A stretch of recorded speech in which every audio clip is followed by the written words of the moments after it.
Hello everyone, welcome back to our channel Lawcademics.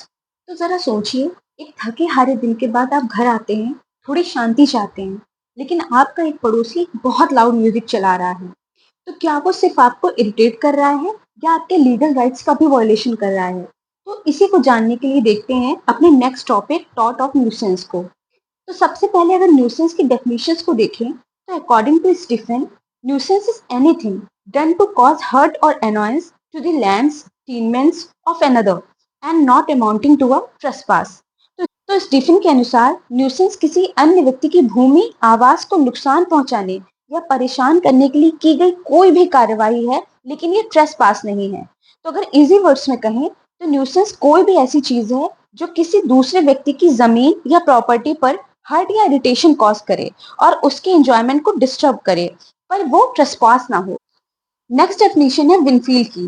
तो according to Winfield, nuisance is an unlawful interference with persons use और enjoyment of his land or same right over or in connection with it. यानी Winfield के अनुसार nuisance किसी व्यक्ति की भूमि के या उनके ऊपर या उससे संबंधित किसी अधिकार के प्रयोग या उपभोग में अवैध हस्तक्षेप है। यानी ये एक ऐसा एक्ट है जो किसी व्यक्ति की संपत्ति की यूज और एंजॉयमेंट में अनलॉफुली इंटरफेयर करता है। न्यूसेंस का मतलब होता है कोई भी ऐसी चीज जो ऑफेंसिव हो, परेशानी दे या नुकसान पहुंचाए। ये किसी भी तरह से हो सकता है, जैसे बहुत लाउड म्यूजिक चलाना, स्मोक, फ्यूम्स या पानी का लीकेज, किसी भी तरह। तो जब कोई व्यक्ति किसी दूसरे के इमूवेबल प्रॉपर्टी के यूज और एंजॉयमेंट में इलीगल तरीके से दखल देता है तो ये टॉर्ट ऑफ न्यूसेंस कहलाता है। अब देखते हैं काइंड्स ऑफ न्यूसेंस। तो न्यूसेंस दो टाइप के होते हैं, पब्लिक न्यूसेंस और प्राइवेट न्यूसेंस। पब्लिक न्यूसेंस की बात करें तो ये एक क्राइम है जिसका मतलब होता है ऐसे अनरीजनेबल इंटरफेरेंस जो जनरल पब्लिक के कॉमन राइट्स में दखल डाले, जैसे किसी पब्लिक रोड में गड्ढा कर देना या पब्लिक वे को ब्लॉक कर देना।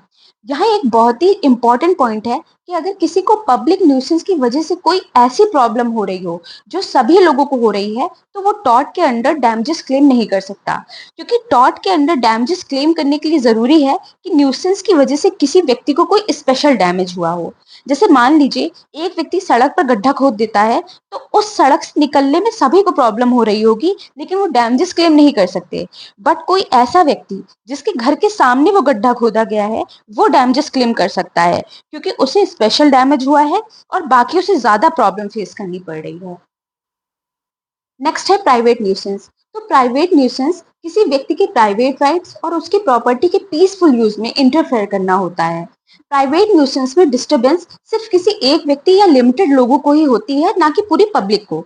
तो जब किसी इंडिविजुअल के राइट और उसकी प्रॉपर्टी के एंजॉयमेंट में पर्सनल डिस्टरबेंस हो और उससे उसको कोई रियल डैमेज हुआ हो, तो इसे ही प्राइवेट न्यूसेंस कहते हैं। अब हम देख लेते हैं what are the essential conditions for tort of nuisance. तो पहली कंडीशन है कि there must be an unreasonable और unlawful interference by a person. यानी किसी व्यक्ति द्वारा कोई अनरीजनेबल या अवैध हस्तक्षेप किया गया हो। नेक्स्ट है such interference must be with the use और enjoyment of the right relating to immovable property of another. यानी ये इंटरफेरेंस किसी दूसरे व्यक्ति की इमूवेबल प्रॉपर्टी के यूज या उसके एंजॉयमेंट से रिलेटेड हो। और थर्ड है that such interference must cause damage to that person. यानी ऐसे इंटरफेरेंस की वजह से उस व्यक्ति को कोई डैमेज जरूर हुआ हो। तो अगर इन कंडीशंस को साथ में देखें तो जब कोई व्यक्ति दूसरे की प्रॉपर्टी के पीसफुल एंजॉयमेंट में अनरीजनेबल इंटरफेरेंस करता है और जिसकी वजह से उस व्यक्ति को कोई नुकसान हो जाता है, तो इसे टॉर्ट ऑफ न्यूसेंस कहते हैं। अब देखते हैं कि न्यूसेंस के क्या डिफेंसेस हो सकते हैं जिनको यूज करके कोई अपनी टॉर्शियस लाइबिलिटी से बच सकता है। तो इसमें पहला है प्रिस्क्रिप्शन। तो अगर कोई व्यक्ति कॉन्टिन्यूसली 20 साल या उससे ज्यादा समय से किसी प्रॉपर्टी पर कोई एक्टिविटी करता आ रहा है बिना किसी रोक टोक के, तो उसे राइट बाय प्रिस्क्रिप्शन मिल जाता है। जैसे अगर किसी फैक्ट्री ने 20 साल तक बिना किसी ऑब्जेक्शन की मशीनरी चलाई और उसकी आवाज से किसी को कोई प्रॉब्लम नहीं हुई, तो उसके अगेंस्ट न्यूसेंस के लिए डैमेजेस क्लेम नहीं किए जा सकते। डिफेंस है स्टैट्यूटरी अथॉरिटी।